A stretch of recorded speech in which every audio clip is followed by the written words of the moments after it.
Nosso módulo de análise sintática, né, vai trabalhar aí a classificação dos termos da oração. Identificar se é sujeito, se é objeto direto, enfim. Cada um dos termos da oração fazem parte do que a gente chama de análise sintática. A primeira questão diz assim: o documento também prevê a implantação de rodízio, cortes sistemáticos na distribuição em situações de emergência. Então, essa é uma frase do texto. É correto afirmar que a expressão corte sistemático na distribuição, o que ela é? Faça sua pausa, com toda a sua calma, todo o tempo que você precisar e veja o que você vai marcar aí. Vai lá. Muito bem. O documento também prevê a implantação de rodízio, aí abre um travessão, cortes sistemáticos na distribuição, fecha o travessão em situações de emergência. Então, abriu o travessão, fechou o travessão, nós temos o que se chama termo intercalado. Ele está entre dois travessões. Todo termo intercalado, genericamente falando, é aquele que quebra uma sequência. Se você tirar isso que está em vermelho, ao ler o que sobrou, vai fazer sentido. O documento também prevê a implantação de rodízio em situações de emergência. Beleza? Então, todo termo intercalado pode vir ou entre travessões, como veio aí, ou entre vírgulas, que é o mais comum, ou entre parênteses, quando você faz uma intercalação um pouco maior. Ok? Qual é a função sintática de um termo intercalado? Ele normalmente, não é sempre, ele costuma ser um aposto. Quando é que o termo intercalado é um aposto? Quando ele vai determinar, quando ele vai especificar, quando ele vai explicar, quando ele vai detalhar, quando ele vai falar alguma coisa sobre um antecedente, sobre um termo que está antes dele. E esse termo antecedente tem que ter natureza substantiva. Então, se você olhar o que está antes de cortes sistemáticos na distribuição, você tem a palavra rodízio, que é um substantivo, ou a expressão a implantação do rodízio, que é outra expressão que tem como núcleo um substantivo. Tá? Se não for o antecedente substantivo, aí o termo intercalado não é mais aposto. Aí o termo intercalado passa a ser um adjunto adverbial, que, como o nome sugere, tem que ter como o antecedente um verbo. E ele vai apresentar uma circunstância de tempo, de modo, de lugar, de intensidade e por aí vai. Então, todo mundo tem a mania de achar que um termo entre vírgulas é aposto. Cuidado, hein? Só é aposto se ele estiver fazendo referência a um substantivo. Porque se não for, ele será um adjunto adverbial. Bom, a letra B, ela fala numa relação de equivalência com o termo rodízio, funcionando como adjunto adnominal. O adjunto adnominal, que nós não falamos ainda, também, como o nome sugere, adjunto, está junto. Adnominal, está junto de um nome. Ele também se refere a um substantivo. Mas o adjunto adnominal, ele não pode ser intercalado. Se o nome é adjunto, nenhum adjunto pode vir separado por um sinal de pontuação. Por isso que eu estou excluindo a letra B de bola. O que eu te falei?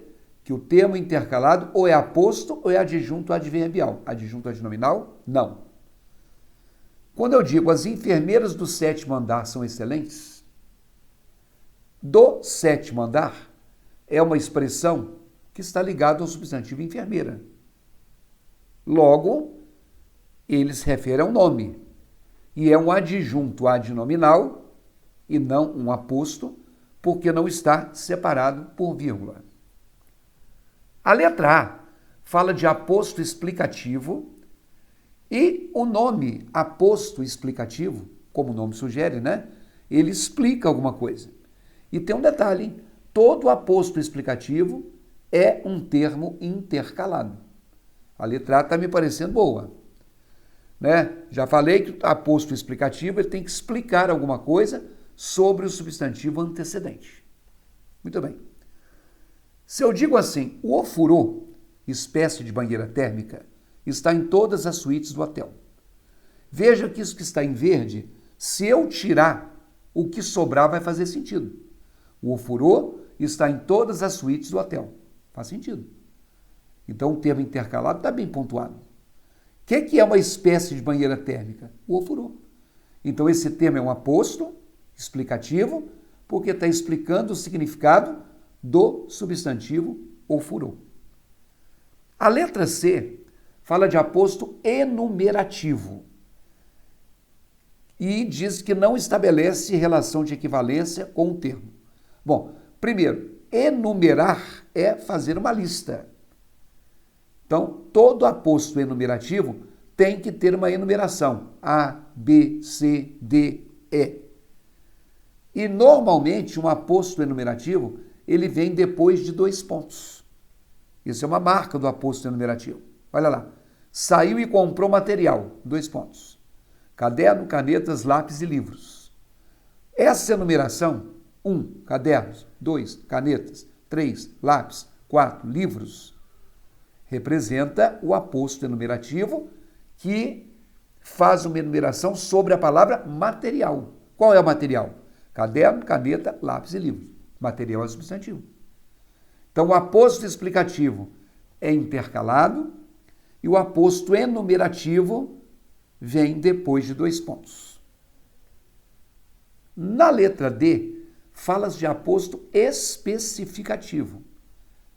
Você sabe que especificar é pegar alguma coisa que era ampla e apresentar um detalhe, uma observação mais específica disso aí. Então, todo aposto especificativo, ele especifica algo que é maior, que é mais amplo.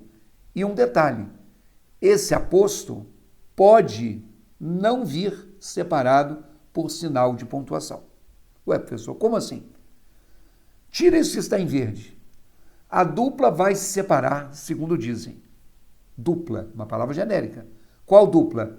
Zezé de Camargo e Luciano. Então, estou especificando qual é a dupla. Tá? Então, se eu coloco lá, o carro da Fiat foi lançado no ano passado. Tiro da Fiat. O carro foi lançado no ano passado. Da Fiat, estou especificando que carro. Beleza? Muito bem. Os veículos econômicos eram utilizados na empresa. Faz sentido. Mas não é porque motos e patinetes está entre vírgulas que ele é um aposto explicativo. Motos e patinetes não explicam o que são os veículos. Veículos, palavra ampla, palavra genérica. Motos e patinetes está especificando que veículos são esses. Então, por isso que eu falei que o aposto especificativo, ele pode ou não vir separado por vírgula. Então, nessa questão número 1, nós temos como resposta a letra A. Vou dizer por que não é B, porque não é adjunto adnominal. Por que não é C? Porque não está enumerando nada. Corte sistemático não está. Cortes, vírgula. B, vírgula, C, não. Então, não tem enumeração. Por que não é D? Porque eu não estou especificando. A palavra rodízio não é genérica e corte não é o específico. Tá? E outra coisa, a letra E está dizendo que equivale ao termo de documento podendo ser excluído. Não. Isso que está em vermelho não significa nada como documento. O aposto ele se refere à palavra anterior, que é rodízio. Tá? Então, o aposto explicativo, que está intercalado, está sendo equivalente. Implantar o rodízio é cortar a distribuição. Uma coisa é igual à outra. É isso que é uma relação de equivalência. Tá bom? Hoje foi para a gente, nesse momento, falar sobre os tipos de aposto.